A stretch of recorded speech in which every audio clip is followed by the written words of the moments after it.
समान नागरिक संहिता यानी कि यूनिफॉर्म सिविल कोड, इसका मतलब होता है कि भारत में रहने वाले हर नागरिक के लिए एक समान कानून होगा, चाहे वह किसी भी धर्म का हो या फिर जाति का हो।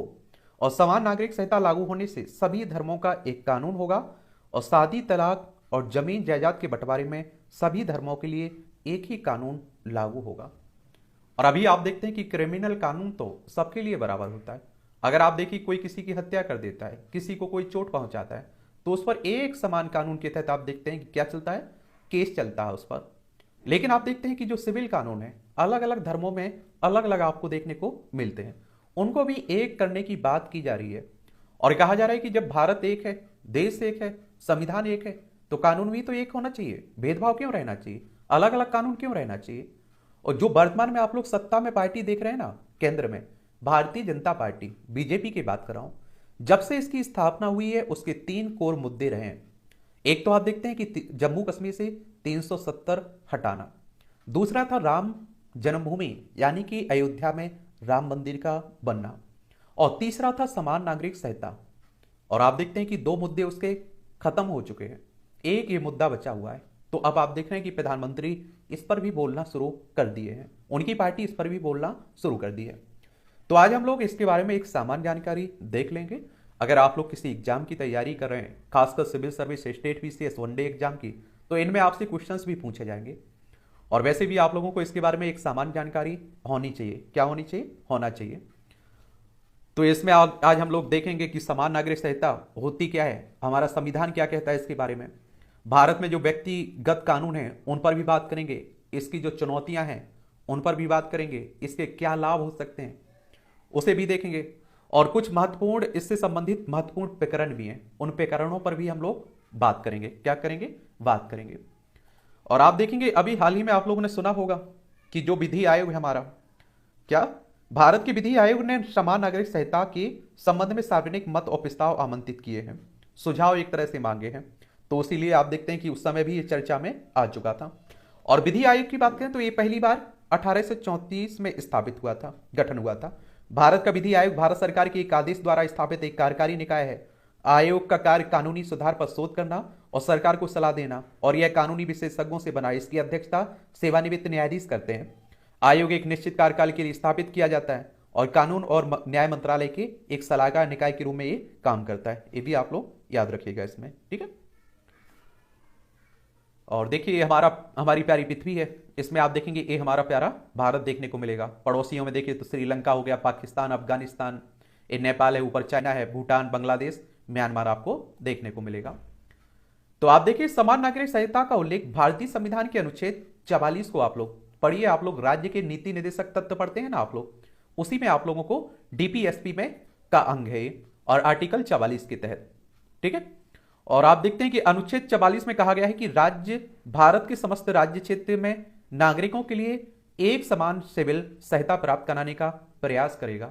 यानी कि आपकी राज्य क्या करेंगे, सब नागरिकों के लिए, सभी नागरिकों के लिए एक कानून, समान सिविल संहिता प्राप्त करने का प्रयास करेगा।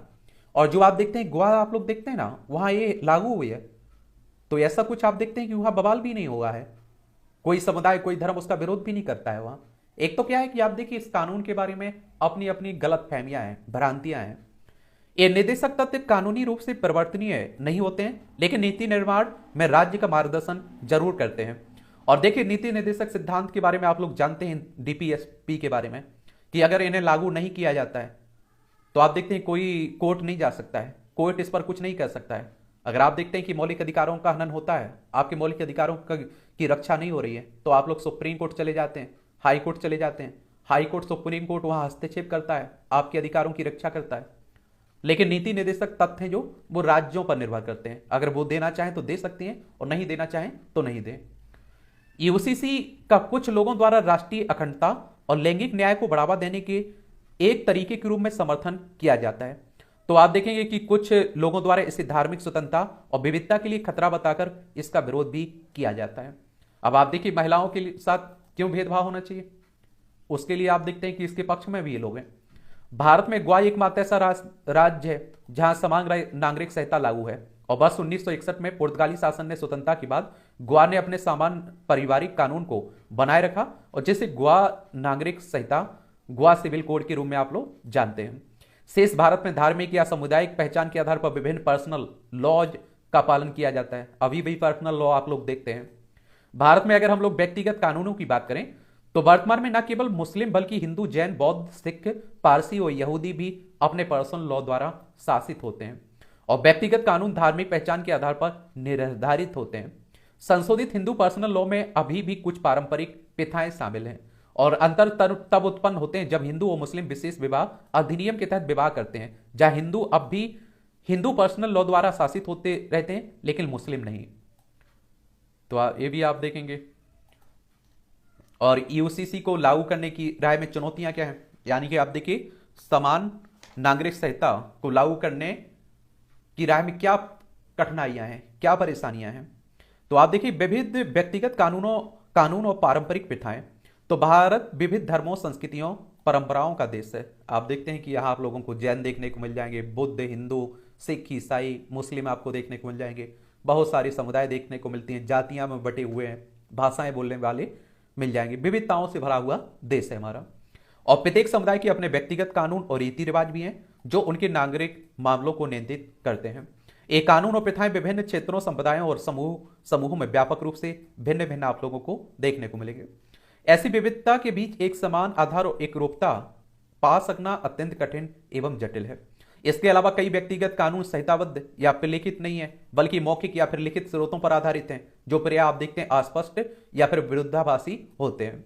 धार्मिक और अल्पसंख्यक समूहों की ओर से प्रतिरोध इसका किया जाता है।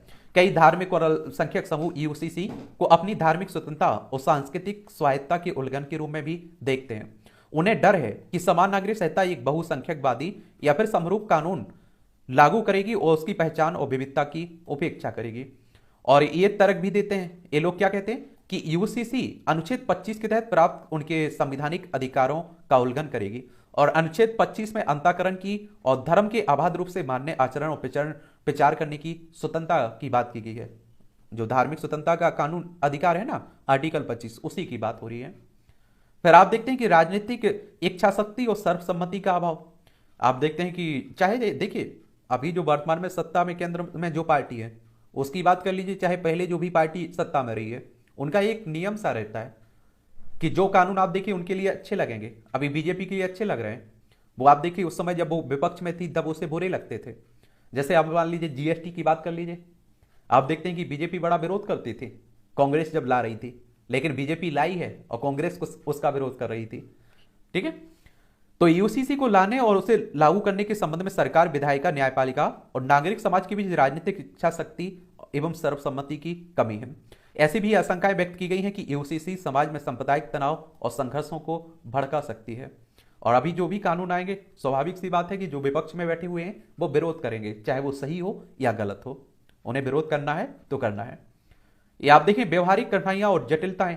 यूसीसी को लागू करने के लिए भारत में पिछले विभिन्न पर्सनल लॉज और प्रथाओं का मसौदा तैयार करने, उन्हें संहिताबद्ध करने और उनके बीच सामंजस्य लाने और उन्हें तर्कसंगत बनाने की व्यापक कवायद की आवश्यकता होगी।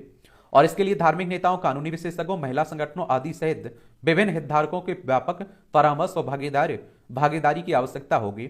और लोगों द्वारा यूसीसी के अनुपालन और स्वीकृति को सुनिश्चित करने के लिए प्रावधान, प्रवर्तन एवं जागरूकता के एक सुदृढ़ तंत्र की भी आवश्यकता होगी। जागरूकता बहुत बड़ी चीज होती है। और अगर हम लोग यूसीसी के आप देखते हैं कि लाभ की बात करें तो इसमें आप देखते हैं राष्ट्रीय एकता और धर्मनिरपेक्षता। समान नागरिक संहिता सभी नागरिकों के बीच एक समान पहचान, अपनेपन की भावना पैदा करके राष्ट्रीय एकता और धर्मनिरपेक्षता को बढ़ावा देगी। क्या करेगी? बढ़ावा देगी।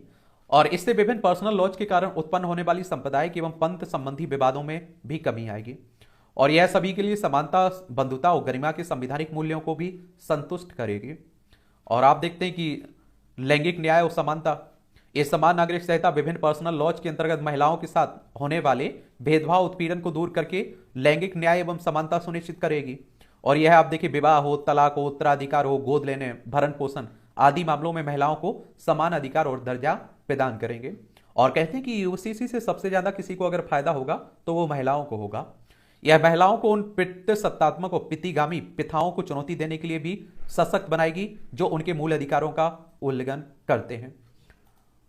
और कानूनी प्रणाली का सरलीकरण, युक्तिकरण। तो समान नागरिक संहिता विभिन्न पर्सनल लॉज की जटिलताओं और विरोधाभासों को दूर करके कानूनी प्रणाली को सरल और युक्ति संगत बनाएगी।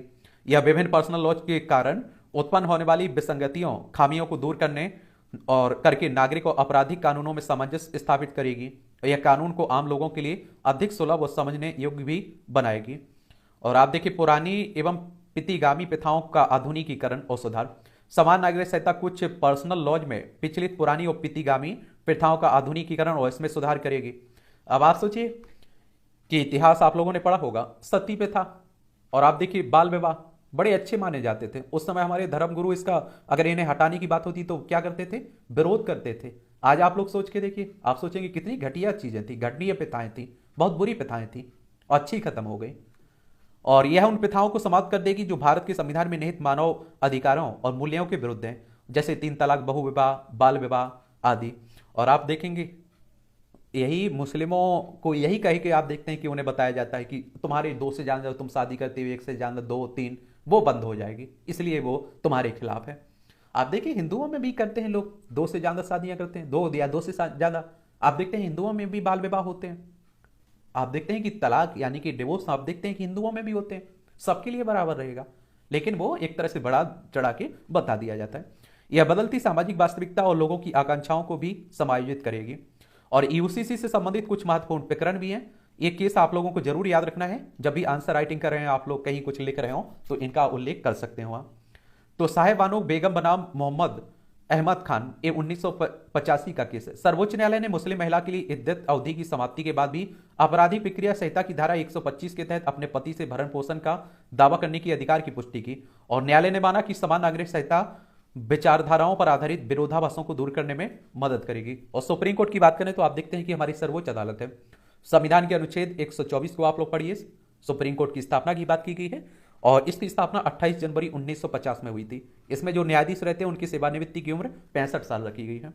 एक आप देखते हैं कि सरला मुदगल बनाम भारत संघ 1995 का, सर्वोच्च न्यायालय ने कहा है कि एक हिंदू पति अपनी पहली शादी को समाप्त किए बिना इस्लाम धर्म अपनाकर दूसरी शादी महिला से विवाह नहीं कर सकता। और इस मामले में भी कहा गया कि यूसीसी इस तरह के धोखाधड़ी, पूर्ण धर्मांतर और द्वि विवाह की घटनाओं पर रोक लगाएगी।